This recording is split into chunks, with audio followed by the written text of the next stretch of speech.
বর্তমান সময়ে কেশব মজুমদারের অনুপস্থিতিতে আমাদের জন্য নিঃসন্দেহে ক্ষতির। এটা কাটিয়ে উঠতে হবে। এজন্য তার গুণাবলী থেকে আমাদের শিক্ষা নেওয়ার জন্য আহ্বান জানান শুক্রবার সিপিআইএম উদয়পুর বিভাগীয় কমিটির আহ্বানে স্মরণ সভায় এই কথাগুলো বলেন উপস্থিত সিপিআইএম রাজ্য বিভাগীয় নেতৃত্বরা।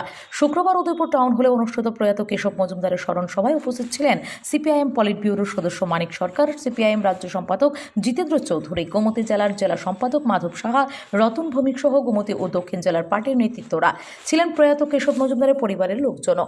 পার্টির সম্পাদক জিতেন্দ্র মজুমদার বলেন, কেন্দ্রের বিজেপি সরকারকে হাঁটানোর জন্য যোগ্য ভূমিকা নেবার জন্য এবং রাজ্যের বর্তমান পরিস্থিতির মধ্যে পরিবর্তন আনতে পার্টির কর্মী সমর্থক ও দরদিদের কাছে আবেদন রাখা হয়। দেশের জটিল পরিস্থিতি তৈরি করেছে শাসক গোষ্ঠী। অর্থনৈতিকভাবে আক্রমণ নেমে এসেছে সারা দেশে। এর বিরুদ্ধে যখন সারা দেশের মানুষ ঐক্যবদ্ধ হচ্ছেন, তখন বিজেপি ধর্ম বর্ণ সম্প্রদায়ের মধ্যে বিভাজনের চেষ্টা করা হচ্ছে। এর বিরুদ্ধে ঐক্যবদ্ধ আন্দোলন গড়ে তোলার জন্য আহ্বান জানান জিতেন্দ্র চৌধুরী। মানিক সরকার বলেন, গত 11 জানুয়ারি প্রয়াত হয়েছেন কেশব মজুমদার। এই সময় চলে যাওয়া পার্টির ক্ষতি হয়েছে। খুঁটির জোরে চারদিক ঘুরছে রাজ্যের বিজেপি সরকার। দিল্লি হলো খুঁটি।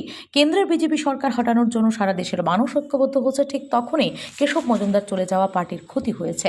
জাতীয় ও রাজ্যের পরিস্থিতিতে একসাথে সবাইকে নিয়ে শক্তিশালী লড়াই করার আহ্বান জানান মানিক সরকার। কেশব মজুমদারের আকাঙ্ক্ষা ও প্রত্যয়ের প্রতিফলন ঘটানোর ক্ষেত্রে সামনের লড়াইয়ে যোগ্য ভূমিকা নেবার জন্য দলীয় নেতা, কর্মী ও সমর্থকদের প্রতি আহ্বান জানান তিনি। এছাড়াও বক্তব্য রাখেন রতন ভৌমিক, মাধব সাহা, প্রয়াত কেশব মজুমদারের নাতি। কেশব মজুমদারের প্রতি শ্রদ্ধা জানিয়ে শোক প্রস্তাব পাঠ করেন সিপিআইএম উদয়পুর বিভাগীয় সম্পাদক দিলীপ দত্ত। পরে 1 মিনিট নীরবতা পালন করা হয়। উপস্থিত সবাই প্রয়াত কেশব মজুমদারের প্রতি ফুল ও মালা দিয়ে শ্রদ্ধা জানান। বেতন বৈষম্য দূর করার দাবিতে শিক্ষা ভবনের সামনে একাংশ শিক্ষকদের বিক্ষোভ। রাজ্যের সমগ্র শিক্ষায় কর্মরত শিক্ষকদের একাংশের সঙ্গে বেতন বৈষম্য করা হচ্ছে। এই অভিযোগে রাজ্যের সমগ্র শিক্ষায় কর্মরত একাংশ শিক্ষকদের অবিলম্বে এই বেতন বৈষম্য দূর করার দাবিতে শুক্রবার রাজধানী আগরতলার অফিস লেন এলাকার শিক্ষা ভবনের সামনে বিক্ষোভ প্রদর্শন করে এই সকল শিক্ষক শিক্ষিকারা। সেদিন বিক্ষোভরত শিক্ষকদের দাবি, তাদের এক একজন প্রতি মাসে 6 থেকে 7,000 টাকা বেতন কম পাচ্ছেন। এই দ্রব্যমূল্যের বাজারে তাদের এভাবে বঞ্চিত করার ফলে চরম সমস্যার সম্মুখীন হতে হচ্ছে। মানসিকভাবেও বিপর্যস্ত হয়ে পড়ছে। এই পরিস্থিতিতে অবিলম্বে তাদের সঙ্গে যে বেতন বৈষম্য চলছে তা দূর করতে হবে। যদি তা না করা হয়, তাহলে আগামী দিনে তারা বৃহত্তর আন্দোলনে যেতে বাধ্য হবেন বলেও জানান।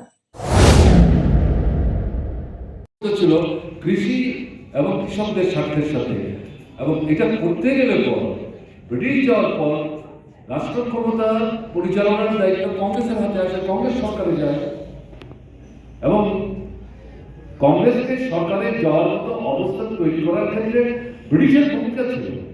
দেশ ভাগের ক্ষেত্রে যেমন তাদের ভূমিকা ছিল। Bureau report, S Bharat live 24 hours.